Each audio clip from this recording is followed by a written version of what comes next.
maybe we'll get the origin right there of where all this came from. Why? Who made this woman, or what made this woman the way she is, at least at this point?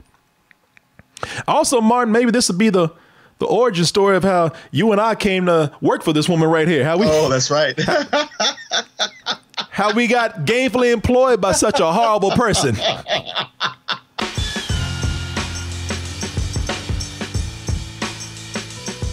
Hey everyone, support our Patreon, which helps us to continue bringing you our live streams, videos, and podcasts while bringing you new content such as exclusive live streams and animated shorts. Now, this trailer just came out about one of Disney's most iconic villains out there. And I would have to say that if anybody, because listen, there's a lot of trends going on with these things. There's a lot of remakes, redos, live action to animation, animation to live action, and origin stories. And if anybody needed an origin story out there, it's Cruella de Vil from the 1961 classic 101 Dalmatians. Well, you know, it seems like by the time we get to 101 Dalmatians, Cruella's on her downwards slide at that point. And I was going to say she's middle-aged, but then you think about it, the woman she said she went to college with is not that old. I think she's in her 30s. No, man, that's some hard living right there. Man, this hoe got a drinking and drug problem. That's what's going on with her. Now, I don't know if we'll explore all that in this origin story that's coming up. But I have to tell you, which studio made this movie? Disney. Yeah, I think we'll skip all that. It might be insinuated. You don't know. Yeah, she might be in a room where you just hear. She might be in a room. Because you know, Cruella's a coke fiend. Oh yeah, There's no way around that. She is a straight up coco. I'm telling you, man. Look at her. I know that a lot of people, they're very protective of their nostalgia. And in this case, I am too. Because Cruella de Vil is my absolute, if you ask me hands down, I won't even let you finish the question. Who's your favorite Disney villain? Cruella de Vil. Straight up. Hands down, 100%. You know, I love Cruella de Vil, man. I love Cruella de Vil because, you know, maybe, you know, she might not be the most magical, the most larger than life villain that they got. She's one of the most down to earth villains that they got. She's what I like about it is that she's not any of that stuff right there. She's just a old cokehead alcoholic. When I say old by drug years, she's still I'm looking at her right now. She's 29 years old right there. Yeah. That bitch ain't even 30 yet. She's 29 years old right there, but she done some hard living. But the thing is, how many Disney villains out there can you look at and see that they clearly have a drug and alcohol problem? She's just a socialite, man, who just loves going around and just being shitty to people. But I tell you what, if you're going to be shitty to people, do it with swagger. Oh, I'd like a nice fur, but this horrid little house is your dream castle. Jesus, man. You know, look at that. I mean, can you imagine somebody you went to college with coming in your house, sashaying around, dropping ashes on your floor and laughing at the way you live? No, because those motherfuckers beat out from the moment they actually criticized my home. Because if you gonna come home my home and told me, and you gonna look around and tell me, oh, this horrid little place, bitch, get out. People, the woman wanted to kill puppies, but she got some swagger. I've always thought, Jesus, this is why I love her. I was like, man, I can see some other villains, and they are just villains. They are doing some dastardly villainous things, but Cruella de Vil is just a stone cold bitch. Yeah. And I love that about her, man. Maybe we'll get the origin right there of where all this came from. Why? Who made this woman, or what made this woman the way she is, at least at this point? Also, Martin, maybe this would be the origin story of how you and I came to work for this woman right here. Oh, that's right. How we got gainfully employed by such a horrible person. That's right. Forgot about that. Jasper and Horace. There we go. Man, I'm looking at that. I'm like, you know, the hell with this. We should get our own spinoff. Switch heads. There we go. I say there, Horace. What are you up to? Come on, we got a job to do. Man, that's the box right there. Jasper and Horace, the motion picture. To hell with Cruella DeVille. Will this funness for the original character affect how we feel about this new version of what we see? Can we put our biases aside? Can being gainfully employed by Cruella DeVille help us not come in with a formed opinion already? Let's go ahead and take a look at this trailer.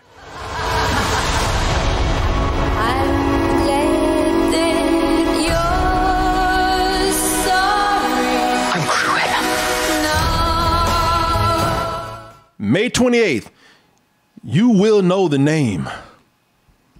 In theaters, right there. Cruella. Disney Plus. There you go, people. Look, you know, I don't want to repeat what everybody's been saying all day. You know, we saved up our discussion for this evening. And people have been writing about this, doing videos about this, been talking about it all day. And so I don't want to come in and say what everybody's been said, but I will do a spin on what everybody's been said. Martin, have you seen this already? I've seen it, but I don't know what people are saying. I know one thing that popped out to me, though, and maybe it's the thing that people have been saying. Okay, well, the thing that people have been saying, I'll do a spin on this. I do think that it's interesting that finally Harley Quinn and the Joker will be together in a film, a good film, hopefully. Oh. And they're not even in the motherfucker, man. You know, it's clearly, there's people out there who are saying, this has been this discussion today, people have almost been butting heads. People have said, this is clearly Disney doing Harley Quinn, their version of Harley Quinn, the emancipation of the fucking title that's too long to say. And then the other people have said, no, silly, stop it. It's clearly Disney's take on Joker. And then there's some people come in and say, hey, guys, stop. It's both of those things all in one movie. Don't know if that's good, but there's definitely elements of both. You know, if you were to look at Harley Quinn, besides centering on a female villain with a very unique and inspired hairstyle, and also their rise to confidence, this uses music. Similar, and maybe even some stylistic things. They say it uses music similar to what they did with the Harley Quinn trailer. And soon enough, I was back on my feet. I'm about to learn that a lot of people want me dead. You know, with music, use of very heavy narration, and people say, well, you know what? Yeah, Joker did something similar too. For my whole life, I didn't know if I even really existed. But I guess if you combine the two things, like one definitely does have style and music, and another has their period piece. And they have just a slightly, if you take the Joker trailer has a slightly darker and serious tone. Look at it, there are even similar shots to these. I mean, like if you look at the Harley Quinn trailer, you know, you got shots that are somewhat similar. You even have, and if they're not similar in the exact same shots like we see right here, you know, there's shots that are similar just in tone. You know, again, this just even has more of a slightly just more mature look to it. But, you know, and when you think about it, you look at Joker and you think, so Joker's about a guy he's a failed comedian. Guy who went crazy because society treated him bad. He's a failed comedian. So, hey, you didn't give me no fucking choice. I had to be a villain. Seems like they're doing the same thing with Cruella. You know, what is she, a failed fashion designer that was pushed to the brink and, you know, just eventually lost her goddamn mind? So the Harley Quinn connection I didn't make until you just showed that trailer because I had forgotten it. And just watching that was like, oh, holy shit. Yeah. But the whole time I watched this Cruella trailer twice, and I was just like, man, I don't know if it's the movie or the trailer, but whoever cut this together must have had Joker, the Joker movie, just running on a loop. Like they purposely went, hey, that Joker movie was popular. This is what we got to do. This has to be our aesthetic. Well, there's also the point where, like I said, with Joker, Joker is a period piece. Now, Joker was in the 80s, but when you look at Cruella de Vil, and this is what I like this. They've taken sort of that British mod 60s to 70s period of fashion. And appropriate for this because this is about a fashion designer.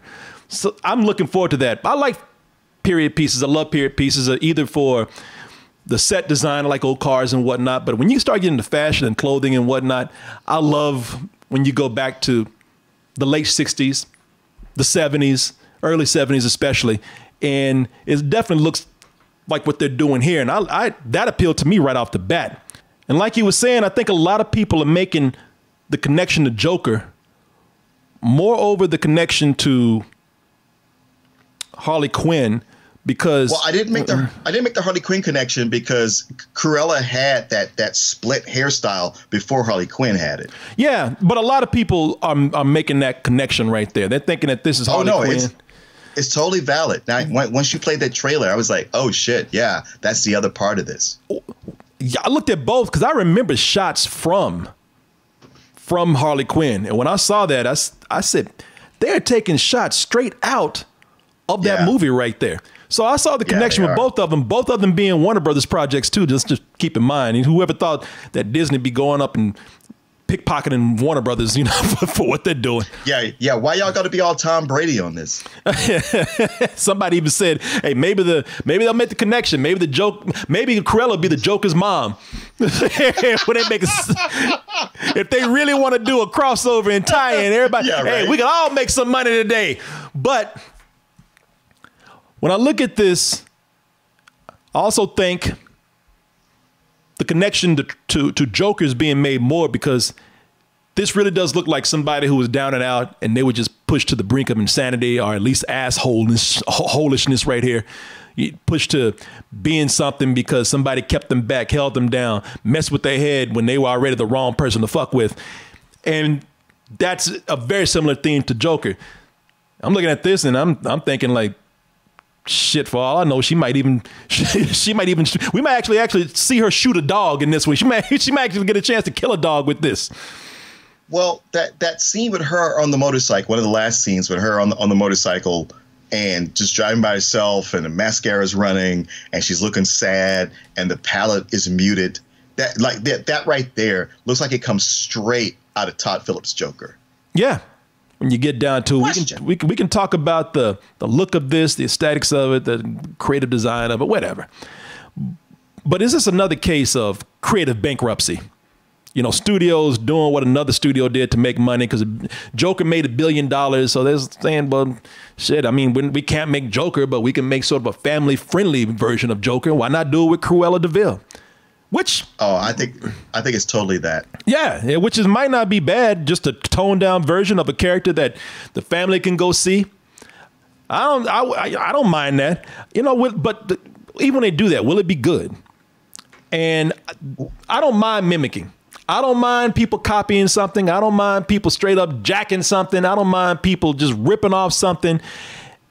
If it works, let's not lie to ourselves. People steal and rob and pay homage or whatever you want to call it. People do that all the time.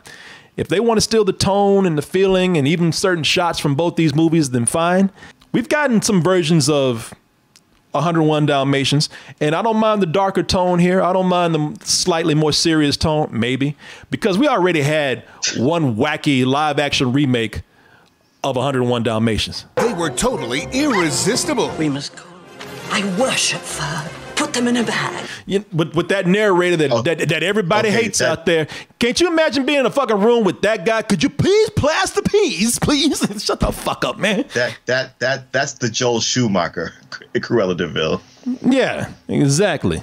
Glenn Close was she was a good Cruella de Vil. Actually, a lot of people based their costumes around that version of Cruella de Vil. But we already had a version like that. We already had a wacky version. We already had a very, very, very family-friendly version of that. So if you want to go and you want to try something a little different, because I haven't seen this yet, I don't know if it's going to work or not. Maybe it will. And if it does, then hey, cool. Do something different. And while it's not that different because people are kind of doing this already, we already saw Joker and Harley Quinn. Joker stole from Scorsese heavily. So now that they stole from Joker, you can't, like a thief can't call the cops when they get ripped off. You know what I'm saying? Yeah. It's like hey, everybody's stealing from each other. The part of me that is the purist and the canon queen says, hey, man, Cruella, it's enough that she was just who she was, that she was like, a bitchy and fucked up, that we don't have to make her psychotic. But on the other hand, okay, they're taking it and they're doing something different and they're not selling us the same movie. I'm hoping this movie can be fun. It's got a chance to skirt that line between being dark but being family friendly, because they're always going to do that. And hopefully it works. But, it's hard to judge from this trailer. That's the thing. I watched the trailer twice because I was like, you know what? They're showing me a bunch of images, but not really what I need to know, whether I can have a feeling of whether this is going to be good or not. And that's fine. There's a lot of movies where I got very scarce information and I don't want to know a whole lot. Don't show me the whole movie. Don't tell me everything. If I don't know anything about it, whether it's going to be, because you never really know whether the movie's going to be good or not. True. Just judging by a trailer, because I tell you what, they're showing all this dark shit. You might go in and this shit'll be wackier than the other one from 1996. Yep. For all we know, the puppies might start talking. It might be one of the silliest things that they've done. Just because we see a trailer, because there's been a lot of trailers that have been cut together to where they look cool, they look awesome, they look edgy, they look dark, and then you go and see them, and they're just crazy ass silly movies. Somebody said, "What if a Dalmatian killed Cruella's father in the alley somewhere?" That would be awesome, actually. I would get it. Like he was mauled by a dog with spots in the alley somewhere. I mean, that is a one thing that sometimes a prequel can do, because prequels, for the most part, they're kind of fighting uphill, because it's like, well, I know where this goes, so you can't really surprise me. But if they can inform you on in such a thing where you go like, oh, because that happened, that's why all of this, okay, and it gives you a better understanding of this thing you've always loved, or at least a new understanding. But I don't know. We'll see. Well, my thing here is that it's gone dark, but what I love about it, I haven't seen the movie. What I love about the trailer, not knowing anything about the film at all, is that it looks like they're not trying to pull a Maleficent, where with Maleficent, they were like, oh, she was misunderstood the whole time. And, oh, wait a minute. Wait, before you judge, wait until you hear her part of the story. I know you're there.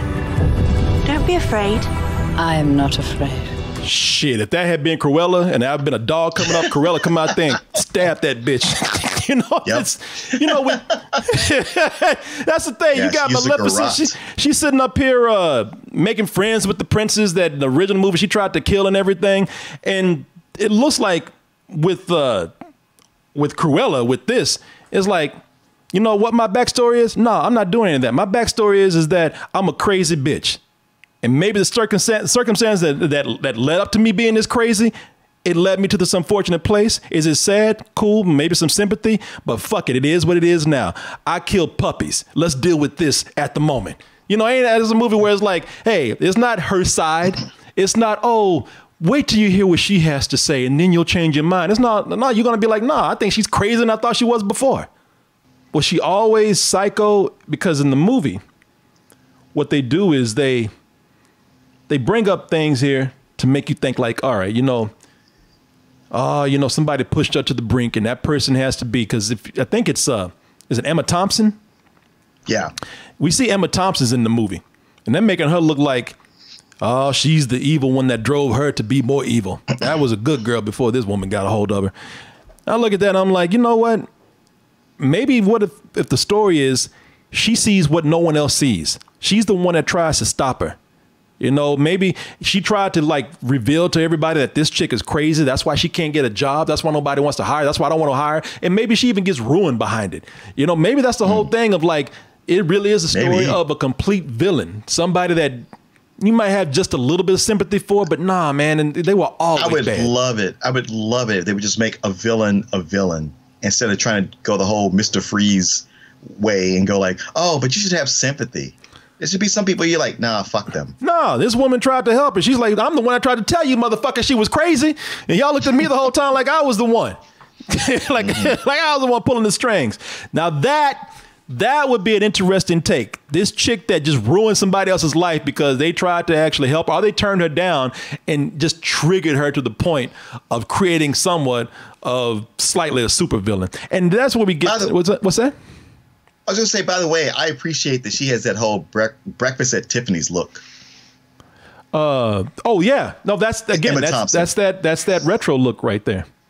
I like this a lot, the direction that they're going in, at least from the look of it. I like everything that they got here. The actors are getting it down. I think Emma Stone, I don't know what she's going to be like in the movie. Got the British accent down. Definitely a good look for her.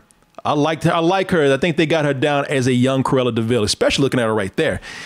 Like I said, I love the look of the film, especially the period piece part. If the only thing that I could say that is getting me here, well, I will give it credit for something else.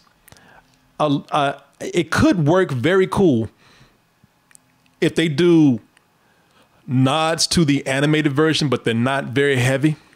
They're just slightly, they're things that are not too obvious. They're just small things that if you know the movie, you know what they're doing there. There was one scene I saw and I thought, if you haven't seen Cruella DeVille, or I'm sorry, 101 Dalmatians in a while, or you haven't seen it at all, then you might miss some little nuances here in the trailer that they're giving straight up nods to. You know, that right there is like the origin story of not just her, but how she became a crazy ass driver too. You remember that? She's the worst driver. I mean, she owns a car that she hardly ever drives.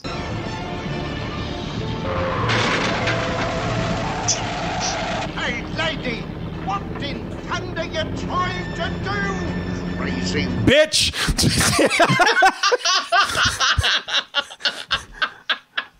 You know that's what he said. Of course that's what he said. This is a Disney film, so he couldn't come right out and say it.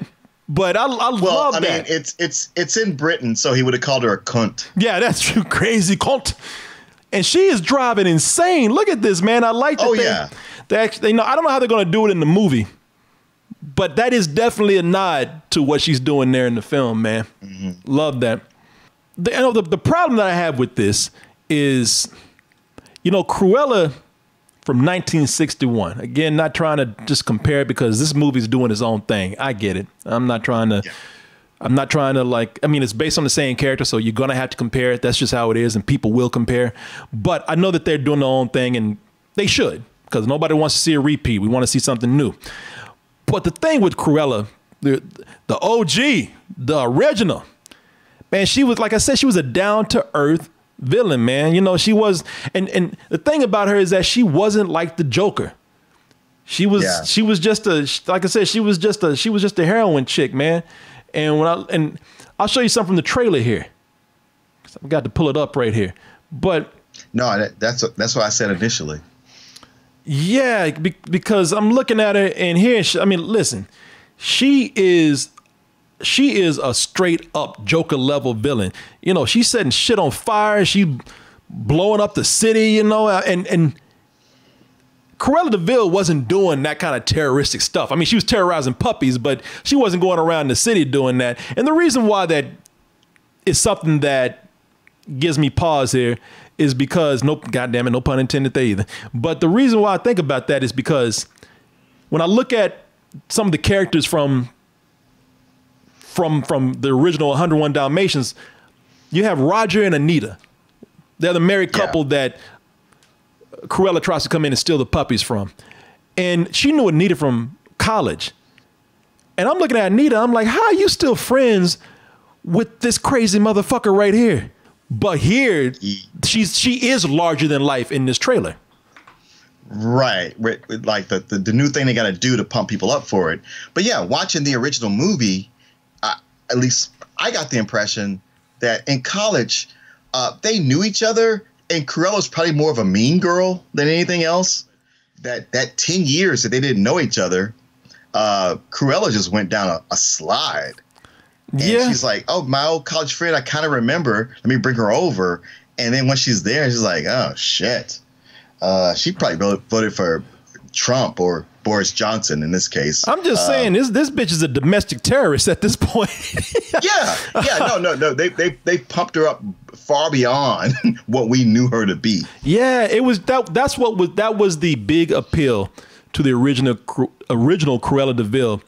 I just like that Cruella de Vil was just somebody that she knew who was just getting crazier and crazier the more she drank and the more she hung out and the more she just kind of just got detached from life because she was some sort of socialite. But she was by no means like the larger than life villain that Disney usually has. At this point, when we see her here, she might as well be a super villain. When we see her setting stuff on fire and blowing up houses and everything. Honestly, Glenn Close's portrayal paved the way for this. Mm-hmm. Because she was so much more, over the top and out of the box like that. So that makes this seem okay from that. It's a step up from Glenn Close. It is, but not a step from the 61 version. But what was cool about that is that I don't think they were college friends. I think she came in and just said, I'm a fashion designer. I want to pay for these dogs. Let me take them off your hands. You don't want all these dogs. Right. The whole appeal for Cruella de Vil for me was that she was a college friend. It just seemed, it seemed that it wasn't so formulaic like what they do with their fairy tales. That is what's so good. I agree with you. That is why I love 101 Dalmatians, because 101 Dalmatians is not their formulaic fairy tale story. Now, it's formula in a lot of other things that they do. That's the only thing that makes me hesitate when I see this new version. And again, even then, it's not meant to be the same character. And if they want to take it to a whole supervillain domestic terrorist level, then I will accept it for what it is as long as they make it good. Speaking on the tone of this, I'm talking about how it's different because it looks darker. We've already, look, we're already saying everything that you guys have heard us say and everybody else has probably said. It's darker. It's edgier. Maybe as far as Disney can go, this will be PG-13 and it'll be just a little more serious than the Cruella that you're used to. But let's not forget that even that can backfire. One of my favorite movies out there, and you know what it is, The Dark Knight. Let's not forget that The Dark Knight was such a great film for its more realistic and dark and serious Batman that it started a trend that was not very good. So when you talk about Joker, you talk about even Harley Quinn, it could lead to things that Batman or The Dark Knight led to, which did lead to, and I'll just be fair and say, it led to some films that are debatable in quality. And some other movies that tried to get serious too with it, for some it worked, but for some when it becomes too hard to write off of a trend, that could backfire on you. And this could be the case where we might look at it and say, well, for this particular project, just didn't work. Try again. But who knows? Like nothing that I'm making a big judgment on. It's just something that I'm thinking, what could be the effect of this? But I will tell you this, when it's done, again, trailer's supposed to sell you, and it did sell me on this. I want to see this. This is a lot better than I thought it would be. I saw the still with Emma Stone, and I didn't know what tone they were going for. I didn't know they were going to do this at all. So by the time May comes around, we'll see. But for right now, positively curious. Okay, that's a good way to put it. Positively curious. I like that. Yeah. Yeah. For all the live action remakes that they've done of some of their animated films, this already gets points for not being a straight up 101 Dalmatians remake. And for another, it's cool that it's not trying to, again, take a character and paint them in a good picture as far as what this looks like. So, yeah, I'm in, man. You got me. I'm down. Down 100%. Yeah, no, I'm kind of there with you. The fact that it's not a straight shot-for-shot remake and they're doing something different. But let's go with it. Let's see what they do. Yeah, we'll see. We'll see. So as they say, this May, I think it's, what was it, the 28th? We'll see.